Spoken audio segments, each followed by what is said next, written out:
Hello everyone, कैसे हैं आप सब लोग। उम्मीद करती हूँ आप लोग सब सही होंगे। और this is again Anshul Dhariwal in front of you. और मैं आज आपका हमारे चैनल दैजिस ग्रुप ऑफ एजुकेशन में आपका फिर से स्वागत करती हूँ।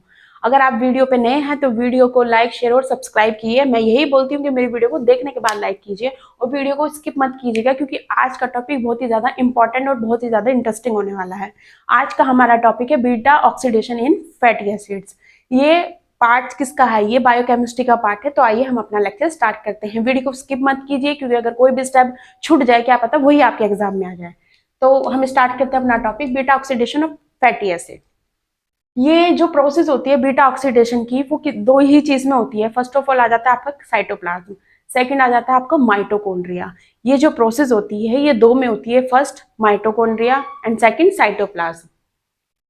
अब रीजन पूछ लेते हैं कि why, what is the reason behind this process is generally occur in beta oxidation of fatty acids.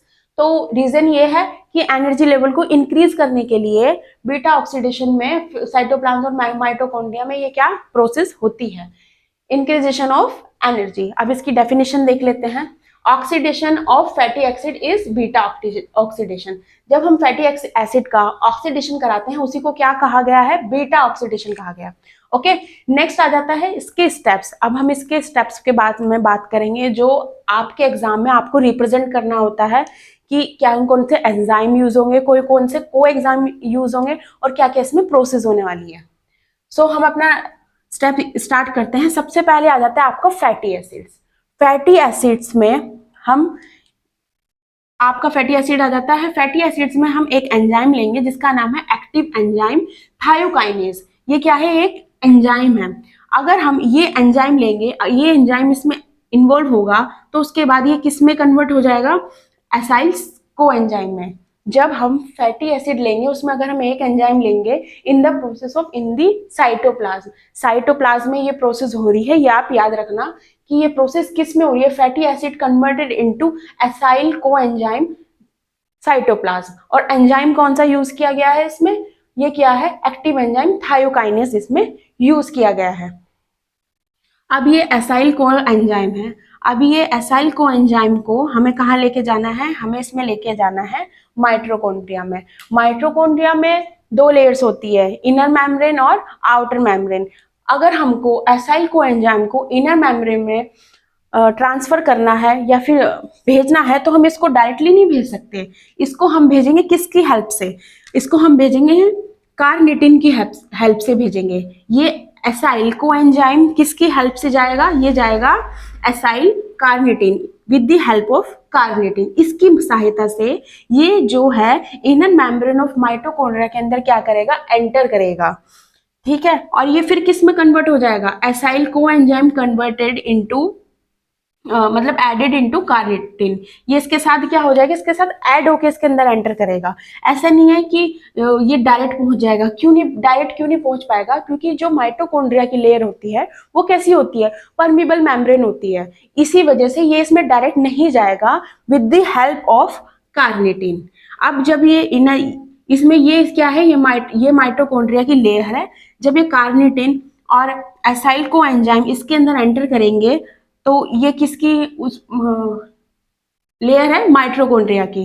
अब यहीं से आपके प्रोसेस स्टार्ट होते हैं। इसमें 4 प्रोसेस होने वाले हैं। These are very important process in the mitochondria, क्योंकि अब वो एसाइल को एंजाइम और with the help of carnitine की हेल्प से इनर मेम्ब्रेन ऑफ माइटोकॉन्ड्रिया के अंदर क्या कर चुका है? एंटर कर चुका है। अब आपको इसमें क्या याद रखने की जरूरत है? इसमें आपको सारे कोएंजाइम याद करने होंगे। आपको 4 प्रोसेस कौन सी हो रही है वो आपको पता होनी चाहिए, और किस एंजाइम की हेल्प से वो जो कोएंजाइम है वो कौन से कोएंजाइम में कन्वर्ट हो रहा है। ठीक है, जब ये आपका माइटोकॉन्ड्रिया के अंदर एंटर कर गया तो फिर सबसे पहला प्रोसेस आ जाता है, एंजाइम आ जाता है, वो होता है डिहाइड्रोजिनेज एंजाइम। जब ये तो हट जाएगा क्योंकि ये सिर्फ उसका जो रोल था वो यहीं तक था। जो एसाइल को एंजाइम है, जब हम इसको एंजाइम इसमें ऐड करेंगे डिहाइड्रोजिनेज के साथ, जब इसमें एंजाइम ऐड होगा तो ये ऑक्सीडेशन इस प्रोसेस होगी इसमें, तो ये कन्वर्ट इनटू हो जाएगा किसमें? Trans enoyl acyl coenzyme में। मैं फिर से बता देती हूँ, acyl coenzyme with the help of dehydrogenase enzyme converted in the process of transenoyl acyl coenzyme में क्या हो जाएगा, कन्वर्ट हो जाएगा। अब इसमें नेक्स्ट स्टेप क्या आता है, फिर अगला एंजाइम लेंगे। इसमें 4 एंजाइम यूज हो रहे हैं। देखो सबसे पहले आता है आपका dehydrogenase enzyme, next one hydratase enzyme, फिर dehydrogenase enzyme, and the fourth is thylase enzyme. These are the 4 enzymes. These are the occur process in the mitochondria. First dehydrogenase, hydratase and dehydrogenase and thylase. अब start करते हैं हम। अब इसमें जो process हुआ, अब ये ट्रांस इनोल एसाइल जो कोएंजाइम है, जब इसमें ये वाला एंजाइम इसमें होगा तो ये इस कन्वर्ट किस में हो जाएगा, ये कन्वर्ट हो जाएगा बीटा हाइड्रोक्सी एसाइल कोएंजाइम में, क्या हो जाएगा, कन्वर्ट हो जाएगा। और इस प्रोसेस को क्या कहा गया है, hybridization. This process in the second step of the mitochondria, hybridization. फिर इसमें थर्ड प्रोसेस होगी, वो थर्ड प्रोसेस क्या होगी, वो beta hydroxy acyl coenzyme converted होगा किसमें, कीटो एसाइल कोएंजाइम में। जब ये प्रोसेस होगी, जो बीटा हाइड्रोक्सी एसाइल कोएंजाइम होगा वो कन्वर्ट हो जाएगा कीटो एसाइल कोएंजाइम में। एंजाइम, अब इसमें कौन सा एंजाइम यूज होएगा, वो होगा डिहाइड्रोजिनेज एंजाइम, ठीक है। और फिर अब इसमें प्रोसेस क्या होगी, 4 प्रोसेस है ना। First of all oxidation, second is hybridization, third one is oxidation and the fourth is cleavage. Oxidation process जब होगा तो वो किस में कन्वर्ट हो जाएगा, वो कन्वर्ट हो जाएगा कीटो एसाइल कोएंजाइम में, है, ठीक है। It is converted into beta hydroxy acyl coenzyme and enter is the enzymes dehydrogenase converted into keto acyl coenzyme.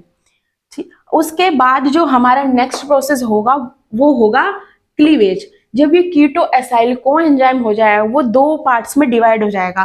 पहला आ जाएगा एसाइल कोएंजाइम, फिर सेकंड आ जाएगा एसिटाइल कोएंजाइम। एसिटाइल कोएंजाइम को ही क्रेब्स साइकिल भी बोलते हैं। और ये प्रोसेस किस में हो रहा है, माइटोकॉन्ड्रिया में ये प्रोसेस हो रहा है। ये प्रोसेस किस में हो रहा है, माइटोकॉन्ड्रिया में हो रहा है।